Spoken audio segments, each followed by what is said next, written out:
गुरुदेव भगवान, हमने संसार में जिनको अपना आश्रय मानकर जीवन साथी के रूप में वर्ण किया और जीवन समर्पित कर दिया, उन्होंने ही जब हमें ठुकरा दिया और जीवन की मझधार में बिल्कुल अकेला। गुरुदेव, आपके चरणों में कोटि कोटि प्रणाम। गुरुदेव भगवान, हमने संसार में जिनको अपना आश्रय मानकर जीवन साथी के रूप में वर्ण किया और जीवन समर्पित कर दिया, उन्होंने ही जब हमें ठुकरा दिया और जीवन की मझधार में बिल्कुल अकेला छोड़ दिया। इतना सब होने पर भी उनके प्रति अति मोह आसक्ति खत्म होकर सिर्फ और सिर्फ श्री जी के चरणों में कैसे लगे? एक बार मार्कंडेय जी के आश्रम के पास सुरथ नाम का एक वैश्य और एक राजा दोनों आपस में मिले। तो राजा से पूछा, आप जंगल में यहाँ कैसे? वहां मेरा राज्य छिन गया है, पर मैं वही राज सिंहासन, वही राजमहल, वही रानियां, ये हमारा चिंतन नहीं जा रहा है। मुझे राज्य मिले इस बात के लिए तो मैं दुखी नहीं, पर मैं अपने परिवार को नहीं छोड़ सकता। और रोने लगा। फिर पूछा, आप क्यों इधर जंगल में? तो उनका, मेरे बेटे ने मुझे पीट के निकाल दिया, सारी संपत्ति छीन ली, पर मेरा मन उसी के लिए तड़प रहा है। वो भले मुझे पीटे, पर मैं अपने बेटे, बहू, परिवार को नहीं छोड़ सकता। बोले, तो बड़ी विचित्र हम दोनों की दशा है कि वो हमें छोड़ रहे हैं, हमें ठुकरा रहे हैं और हम उनके लिए रो रहे हैं। ये क्या है? तो राजा ने कहा, पास में मार्कंडेय जी का आश्रम है, हम लोग उन महापुरुष के पास चलते हैं और अपना निवेदन करते हैं। तो जाके प्रणाम किया और अपनी बात दोनों ने रखी। तो मार्कंडेय जी ने कहा, ये भगवती माया का प्रभाव है। अगर भगवान की ऐसी प्रचंड माया ना हो तो सब परमानंद में मगन हो जाएं। ये माया है, वो हमें धोखा दे, वो हमें ठुकराए, पर हमारा मोह, हमारी ममता उससे बिलग नहीं होती है। अब उससे हटने का एक ही उपाय है, साधन को हरिभजन है, कै सत्संग सहाय। अगर हम सत्संग सुने तो सुनते सुनते बुद्धि पवित्र हो जाती है और फिर निश्चय होने लगता है। आप जिनके लिए रो रहे हैं, जिनकी बुद्धि पावन हुई, उन्होंने तिरस्कार पूर्वक छोड़ दिया। रत्नावती जी, भक्तमाल में चरित्र है, पढ़ लीजिए। रत्नावती जी पूरे रानी के जैसे सुख होते हैं वैसे ही रानी थी, वैसे ही सुख में मगन थी। कोई हरि भक्ति, कोई भजन, कुछ नहीं। और राजा भी अत्यंत प्यार करते थे। पर दासी वो वृंदावन आती थी और संतों का संग करती थी, सत्संग, तो उसके हृदय में गोविंद के चरणों में प्रीति उत्पन्न हो गई। वो रानी के कभी पैर दबा रही होती तो एकदम बोल पड़ती, हा कुंज बिहारी, हा गोविंद। तो रानी सावधान होकर देखती, तू रहती तो मेरे संग है, मेरी निजी दासी, अंग सेवी। ये कौन है कुंज बिहारी, कौन है गोविंद? किससे तू प्यार करती है?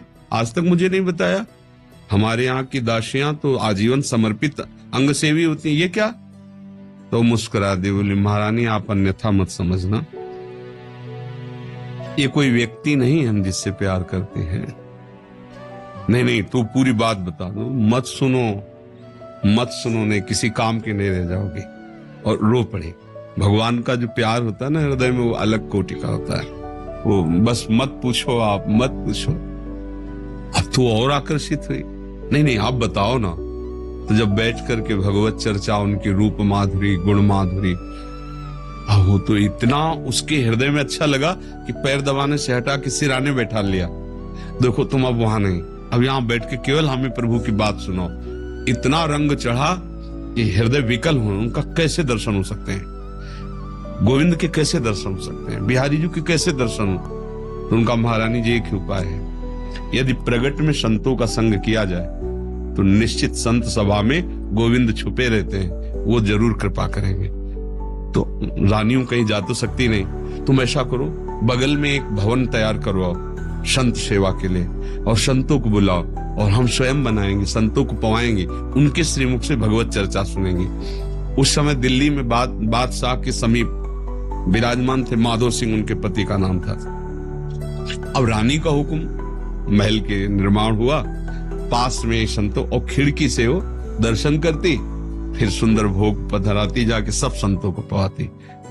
ये जब सूचना पहुंची राजा के बाद, बिना हमारे आदेश के संत निवास बन जाना, संतों के बीच में, रानी को ऐसे कोई सहज थोड़ी देख सकता, जाना सब।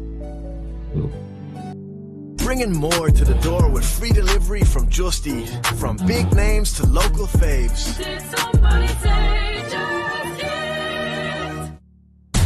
We got snowmen! That was so disturbing. Red One. हुकुम कर दिया, बिल्कुल नहीं, संतों के समीप जाना बंद, ये सब बिल्कुल, क्योंकि एक राज मर्यादा होती है ना। और कुछ कठोर शब्द कहे।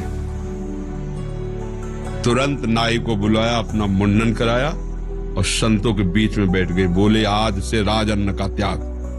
अगर मैं कहीं रानी हूं, कहीं भी किसी भी अंग में, मैं उसे रानी नहीं रहने दूंगी जो मुझे संत और गोविंद से दूर कर दे। कदाप। ये जब सूचना पहुंची को तो मुड़ मुड़ा के बैठ गई।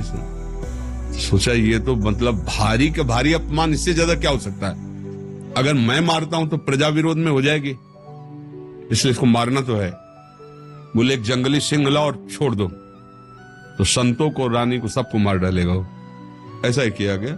सैनिकों ने जैसे चारा रख के, बकरा आदि रख करके पिंजड़े में सिंह को बंद करके लाए और दरवाजे पे को, वही दासी जो उनकी गुरु थी, वो आरती की सामान दे रही थी और पूजन की थाल लेकर वो ठाकुर जी का श्रृंगार कर। दासी ने कहा, महारानी सिंह। जो ही पिंजरा से खुला गया तो ऐसे मुड़ी, उनका सिंह नहीं, नरसिंह भगवान पधारे, थाल लेके।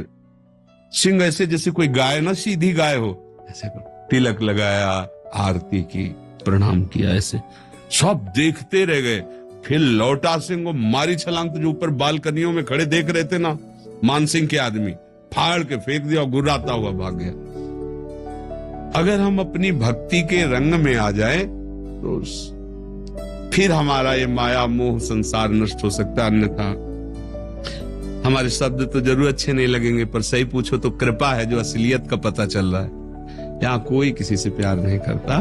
अपने सुख स्वार्थ की जब तक पूर्ति लगती है, हमारा मन जब तक राजी, तब तक हमें आपको प्यारे कहते हैं, अपना प्यारा बना लेते हैं। और जब हमारा मन कहीं और राजी हो गया तो आपकी तरफ देखते नहीं। संसार का स्वरूप, पर मेरे प्रभु का ऐसा स्वरूप नहीं है। सबरी मैया कोई ऐसा थोड़े बहुत रूप ऊंचे कुल की, ऐसा नहीं था। सबर जंगली जातियों में आती है, उनमें। लेकिन भगवान की भक्ति से बड़े बड़े ब्रह्म ऋषियों के आश्रम में भगवान नहीं गए, सबरी माता के। भगवान ये सब, संसार यही सब देखता है, तुम्हारा रूप, तुम्हारा गुण, तुम उसके काम लायक हो कि नहीं हो। अगर स्वार्थ की पूर्ति लायक नहीं हो तो कोई भी हो, हट जाओ या वो मार डालेगा। संसार का स्वरूप है, कोई न कोई नाटक करके तुम्हें नष्ट कर देगा संसार। लेकिन हमारे भगवान कैसे भी नीच, पतित, अवगुणी, कुरूप, बिल्कुल मूर्ख कैसा भी हो, भगवान उसे अपनी गोद में ले लेते हैं। तो एक ही उपाय है, भगवान के चरणों का आश्रय लेना, वही परम पति हैं। देखो मीरा जी ठसक से कहती, मेरे तो गिरधर गोपाल दूसरा न कोई। और ये कभी धोखेबाज नहीं है, कभी धोखा नहीं। हम सही कहते हैं। अगर हमें जैसे बचपन से लगे रहे ना, हमें बात समझ में नहीं आती ना, तो हमें जरूर माइक से कहते हैं कि भाई देखो, भक्ति करना ठीक है, पुण्य है, मंगल है, लेकिन हम अपनी छाती की बात कहते हैं। अभी तक कमी हमारी और कृपा उनकी डुबो रही है। बस अगर कहीं कमी है तो हमारी कमी है, उनकी तरफ से कृपा ही कृपा, दुलार ही दुलार है। ये सच्ची मान लो। अगर कोई प्यार करने वाला है तो प्रभु है। आप कहोगे दिखाई नहीं देते हैं, आपने अपने को देखा है क्या? अगर प्रभु से देखने पर ही प्यार करते हो तो आप अपने से प्यार करते हो ना। देखो ना, आप अपने से प्यार, आपने अपने को देखा है क्या? आप तो शरीर को देख रहे हैं, बिना देखे भी आप अपने को बहुत प्यार करते हैं। आप अपने आप को बहुत प्यार करते हैं। अगर ये पता चल जाए कि हाँ कैंसर हो रहा है और आपको क्षति पहुंच जाएगी तो आप यहां से कटवा देंगे। अपने आप से ज्यादा प्यार आप किसी को नहीं करते, टांग कटवा देंगे आप। अगर ऐसा लग जाए कि अपने को बहुत अशांति, जीना मुश्किल है, आप क्या करेंगे, कैसे मुंह दिखाएंगे, तो आप जहर खा लेंगे, फांसी पे चढ़ जाएंगे। मतलब समझिए, पर आपने अपने को देखा नहीं, जाना नहीं, फिर भी आप बहुत प्यार करते हैं। जो कुछ भी प्यार करते हैं अपने लिए करते हैं। अपने आप से बढ़कर आप किसी से प्यार नहीं करते, पर आपने अपने आप को नहीं जाना, तो फिर तुम उन्हीं के अंश हो। जब तुम अपने को नहीं जान पाए तो जैसे अनजाने में आप अपने से प्यार करते हो, ऐसे ही शुरू कर दो प्यार प्रभु से, और उनके तुम हो, वो सामने आ जाएंगे पक्का।